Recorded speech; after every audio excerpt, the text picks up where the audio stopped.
আসসালামু আলাইকুম প্রিয় বন্ধুরা, কেমন আছেন? বর্তমান যাদের টাকা আছে তারা যখন যা খুশি তাই কিন্তু করে। যার একটা বাড়ির প্রয়োজন সে কিন্তু তিনটা বাড়ি করে, যার তিনটা বাড়ির প্রয়োজন সে কিন্তু পাঁচটা বাড়ি করে। তা আসলে টাকা থাকলেই যে সব কিছু করতে হবে এগুলা ঠিক না।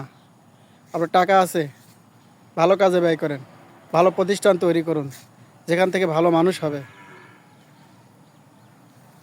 আমরা সেটা না করে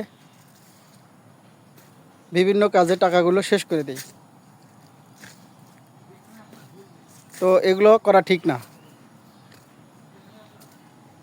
যেখানে একটা বাড়ির প্রয়োজন একটাই তৈরি করবেন, দুটো নয়। যেখানে একটা গাড়ির প্রয়োজন সেখানে পাঁচটা গাড়ি প্রয়োজন নেই আমি মনে করি। কারণ এই পাঁচটা গাড়ি যখন রাস্তায় যাবে তখন রাস্তায় কি যানজট লেগেই থাকবে। তো আমরা এই কাজটা করব না ইনশাল্লাহ। যদি আমার কথাগুলো আপনাদের কাছে ভালো লাগে অবশ্যই ভালোবাসা দিয়ে ভাষা থাকবেন। ধন্যবাদ সবাইকে।